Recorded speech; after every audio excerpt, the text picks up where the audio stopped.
So hey hi guys, this is Swapy trading. और जैसे कि आप लोगों ने ये 3C सेटअप को परचेस किया है, आपका एक ही मोटिव है कि आपको 3C सेटअप को लर्न करना है। 3C सेटअप एक स्कैल्पिंग सेटअप है जो आपको बड़े बड़े टारगेट्स, छोटे छोटे टारगेट्स स्कैल्पिंग में आपको तूफान एकदम तरीके से आपको एंट्रीज बॉटम से पकड़वाता है एंड टॉप से सेल करने में हेल्प कर देता है।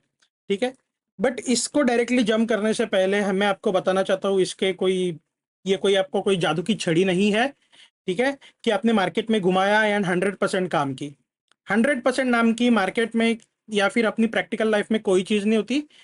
सब कुछ प्रोबेबिलिटी का गेम होता है। यहाँ पे आपको risk reward and risk management, ये दोनों चीजें one by one side by side लेके चलनी पड़ेगी, तब आप मार्केट में प्रॉफिटेबल हो पाओगे। बट वो प्रॉफिटेबल होने के लिए सिर्फ ये दो चीजें इंपॉर्टेंट नहीं है, आपका एनालिसिस भी अच्छा खासा होना चाहिए। तो यही पूरा हम लोग ये पूरे सीरीज में कवर करने वाले हैं। ये पूरे सेटअप में मैं आपको यही सिखाने वाला हूँ, कैसे करना है, क्या करना है। ठीक है, बट सेटअप पे जाने से पहले उसके पहले कोर यानी कि उसका बेसिक्स पढ़ना बहुत जरूरी है। ठीक है, ये 3C सेटअप जो है यानी कि 3 कैंडल सेटअप एक ग्रुप ऑफ कैंडल का एक सेटअप है जो बनने के बाद मार्केट ऑलमोस्ट तहलका कर देता है। ये स्पेशली डिजाइन हुआ था ऑप्शन बायर्स के लिए। ठीक है, ऑप्शन बायर्स के लिए ये डिजाइन हुआ था। जब जब ये ऑप्शन ऑप्शन बायर्स में बनता है, ऑप्शन बायर के लिए उनके प्रीमियम्स में तब तब प्रीमियम भागते हैं। बट उसको इसको मैं 2017 से यानी कि 2017 से इसको मैं टेस्ट कर रहा हूँ in various market, crypto, forex and जितने भी आपके जहां पे भी कैंडल्स है वहां पे मैं इसको टेस्ट कर रहा हूँ। मेरे को सब जगह अभी तक इसने नॉन स्टॉप एक्यूरेसी के साथ रिजल्ट दिया है with good risk reward and good win rate के अकॉर्डिंगली। मेरे को पर्सनली इसका 75 to 80% का इसको मेरा यहाँ पे विन रेट मिला विथ 1:3 RR। ठीक है, आप इसको जिसका जितना मास्टर करोगे आप उसको उतना पकड़ पाओगे। ठीक है, तो मैंने आधा कैपिटल मेरा जो अभी फॉरेक्स आप लाइव स्ट्रीम देखते हो मेरी, उसमें का 50% कैपिटल मैंने 3 कैंडल सेटअप पे ग्रो किया है। तो ये मेरे लिए बहुत भाई इंपॉर्टेंट है। हालांकि मैं अभी आईसीटी प्लेयर हूँ, बट मैं अभी भी 3 कैंडल सेटअप पे ट्रेड लेने का प्रेफर करता हूँ। ठीक है, तो ये तो हो गया 3 कैंडल सेटअप का एक ओवरव्यू। एंड अभी हम लोग बढ़ते हैं, आज का ये फर्स्ट सीरीज है, फर्स्ट वीडियो है 3 कैंडल सेटअप का, जिसमें हम लोग कवर करने वाले हैं कि गेम ऑफ कैंडल्स। मैंने इसको नाम क्यों दिया है ऐसा कि गेम ऑफ कैंडल्स? एक्चुअली में इसमें गेम होता है, सब गेम कैंडल्स में ही होता है। कैंडल जो है ना, अपनी स्टोरी खुद बयां करती है कि वो क्या कर रही है। वो कैंडल मतलब सिर्फ एक बॉडी ओपन क्लोज नहीं होता है, उसके पीछे पूरी स्टोरी होती है जो बायर्स एंड सेलर्स के बीच में हुई होती है। ठीक है, आप सिर्फ इसको कैंडल का ओपन हाई क्लोज मत देखो या फिर वीक बॉडी मत देखो, आप इसको प्रॉपरली बायर सेलर की साइकोलॉजी समझो इसमें, कि कैंडल्स में कैसे गेम होता है, कैसे आपको इसको प्रिडिक्ट करना है। ठीक है, तो देखो, कभी भी कैंडल्स जो है ना वो बनती है तो उसको रीड करने का एक तरीका होता है। ठीक है, अभी क्या तरीका होता है, जैसे कि बुलिश कैंडल है यानी कि ग्रीन कैंडल है, ग्रीन क्लोजिंग वाली जो कैंडल है उसकी ओपनिंग प्राइस हमेशा नीचे होती है। ठीक है, मान लीजिए कैंडल कितनी भी बड़ी हो, किधर से भी हो, अगर वो ग्रीन में जाके क्लोज हुई है ना तो उसकी ओपनिंग प्राइस हमेशा नीचे की रहेगी। ठीक है, ये ओपनिंग प्राइस होती है उसकी। उसके बाद क्या होता है, यहाँ पे मान लीजिए कि ये प्राइस ने ओपन किया, तो ऐसा तो है नहीं ना कि यहाँ से ओपन किया एंड यहाँ से सीधा भाग गया ऊपर या फिर यहाँ से सीधा नीचे गिरने लगा। नहीं, आप जिस भी टाइम फ्रेम पर देख रहे हो उस टाइम फ्रेम पर ये फ्लक्चुएशन करेगा। अब ये फ्लक्चुएशन क्या होता है, ये होता है बायर सेलर की फाइट।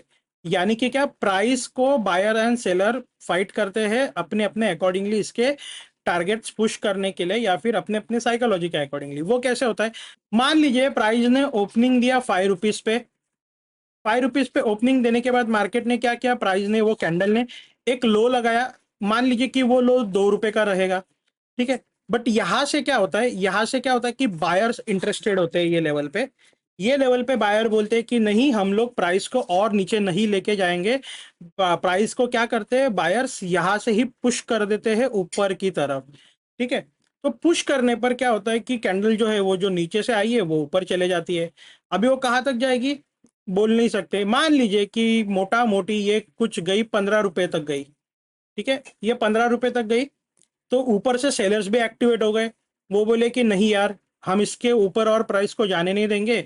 वो कुछ भी रीजन हो सकता है, उनका स्टॉप लॉस हो, कुछ भी हो। बट वो सेलर्स ये लेवल पे बहुत इंटरेस्टेड थे।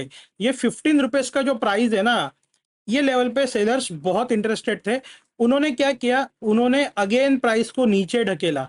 ठीक है, नीचे ढकेला, एंड जो भी टाइम फ्रेम का कैंडल है ना, जैसे कि अगर 1 मिनट 5 मिनट, उसको खत्म होते होते फाइनली क्लोजिंग प्राइस की कहाँ मिली, ओपनिंग प्राइस के ऊपर। मान लीजिए कि क्लोजिंग प्राइस 10 रुपए पे मिली। तो देखो, अगर मान लीजिए कि ये 1 मिनट की कैंडल है, ठीक है, अगर मान लीजिए कि ये 1 मिनट की कैंडल है, तो ये कुछ ऐसे रहेगी।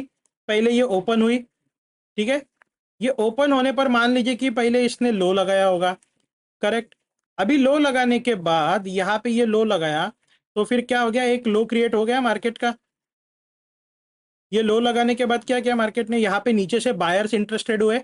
बायर्स इंटरेस्टेड हुए, उन्होंने प्राइस को ढकेल दिया भाई ऊपर। ठीक है, यहाँ पे पुश कर दिया प्राइस को। पुश करने पर क्या सीन हुआ, ऊपर से सेलर्स भी आए। सेलर्स क्या बोले, नहीं हम लोग इसके ऊपर और नहीं जाने देंगे। उन्होंने और पुश किया, एंड फाइनल क्लोजिंग ये कैंडल की भाई क्या मिली अपने को, कुछ इस तरीके से मिली। तो ये कैरेक्टरिस्टिक से क्या है, ये कैरेक्टरिस्टिक से बुलिश कैंडल है, करेक्ट। बट हमें अगर इसमें रीडिंग करनी है, क्या करनी है, हमें रीडिंग करनी है, तो इसमें रीडिंग हमारी कैसे होगी। ये कैंडल का ओपन प्राइस है, ठीक है, ये कैंडल का लो है, ये कैंडल का हाई है, और ये कैंडल का क्लोज है। एक याद रखना कि बुलिश कैंडल जो होती है ना, उसका हमेशा ओपनिंग नीचे रहेगा एंड क्लोजिंग ऊपर रहेगा। ओपन प्राइस के ऊपर हमेशा उसकी क्लोजिंग रहेगी, ठीक है। तो यहाँ पे अपने को सीखने के लिए क्या मिला, यहाँ पे साइकोलॉजी क्या है। देखो यहाँ पे नो डाउट, यहाँ पे बायर कैंडल बनी है, ए बायर्स इंटरेस्टेड है ये कैंडल में, एंड उन्होंने ये गेम जीता भी है। मतलब यानी कि मान लीजिए कि ये 5 मिनट की कैंडल है, ठीक है, 5 मिनट टाइम फ्रेम की कैंडल है। तो 5 मिनट प्राइस जो है ना, ये ओपन हुई, 5 मिनट में ही नीचे गई, नीचे भी गई, 5 मिनट के अंदर ही ऊपर भी गई, एंड क्लोजिंग यहाँ का कर दी। यानी कि ऐसा हुआ है क्या कि एक ही बार नीचे गया, एक ही बार ऊपर गया, एंड फटक से यहाँ पे आके क्लोजिंग कर दी। नहीं, कैसे हुआ यहाँ पे, ये ओपन हुआ है प्राइस यहाँ पे, पहले इसने थोड़ा लो लगाया होगा, फिर ऊपर आया होगा, अगेन थोड़ा लो लगाया, अगेन ऊपर आ गया, अगेन थोड़ा लो लगाया, फिर यहाँ से जो एक्स्ट्रा एडिशनली पुश मिला प्राइस को, फिर वो थोड़ा सा ऊपर गया होगा, नीचे आया होगा थोड़ा, ऐसे ट्रैवल करते करते ये ऊपर गया होगा।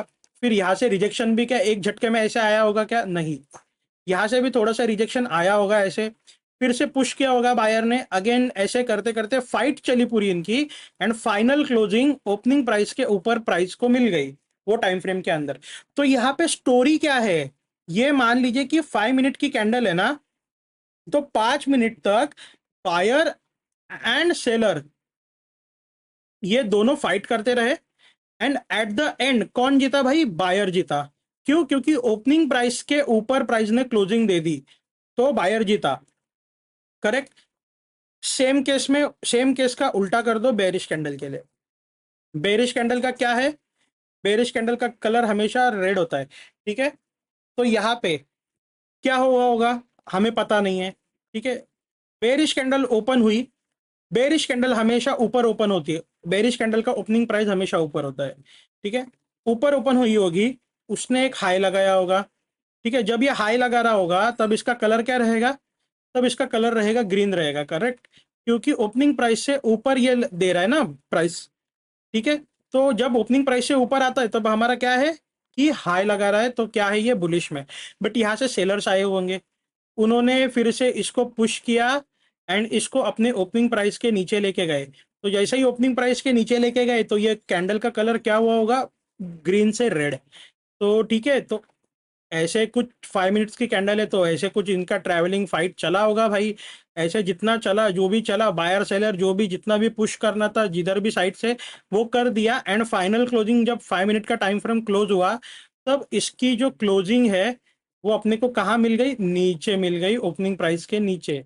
एंड बुलिश कैंडल की ओपनिंग कहाँ मिलनी चाहिए, ओपनिंग प्राइस के ऊपर, ठीक है। तो यहाँ पे ये कैंडल अपने को क्या स्टोरी बता रही है, कि यहाँ पे ये स्टोरी बता रही है कि 5 मिनट्स के अंदर यहाँ पे बायर्स एंड सेलर्स के बीच में जो फाइट हुई ना, इसमें कौन जीता फाइनली, यहाँ पे सेलर जीते। क्यों, क्योंकि बेरिश कैंडल है, बेरिश कैंडल का ओपनिंग प्राइस हमेशा ऊपर रहता है एंड ओपनिंग प्राइस के नीचे अगर अपने को उसकी क्लोजिंग मिली है तो ये क्या है, ये है भाई अपनी बेरिश कैंडल। अभी ये हम लोग कब कंफर्म कर सकते हैं कि ये बुलिश कैंडल है या बेरिश कैंडल है? कैंडल क्लोज होने के बाद, ठीक है। अगर मान लीजिए कि ये भले आपका ग्रीन दिखाई दे रहा है अभी, ठीक है, मान लीजिए कि 5 मिनट का टाइम फ्रेम है, 4 मिनट ये पूरा ऐसे ऐसे है, बट लास्ट के 1 मिनट ऐसे भी हो सकता है ना कि ये जो ग्रीन कैंडल है ये पूरा आके नीचे ऐसे क्लोज कर दे, ऐसे क्लोज कर दे, ऐसे भी तो हो सकता है ना। तो आप इसको क्या बोलोगे? क्या आप इसको बुलिश कैंडल बोलोगे? नहीं। क्यों? क्योंकि ओपनिंग प्राइस के नीचे अपने को क्लोजिंग मिली है, तो अपने को क्या होगी ये होगी अपनी बेरिश कैंडल। और ये हम लोग कब कंफर्म बोल सकते हैं? जब कैंडल की क्लोजिंग होगी ना, तभी हम लोग कंफर्म बता सकते हैं कि ये बेरिश थी या बुलिश थी एंड यहाँ पे जीता कौन। ठीक है, तो ये साइकोलॉजी है कैंडल्स की। ठीक है, ये एक स्टोरी बताती है कि वो टाइम फ्रेम में कौन जीता।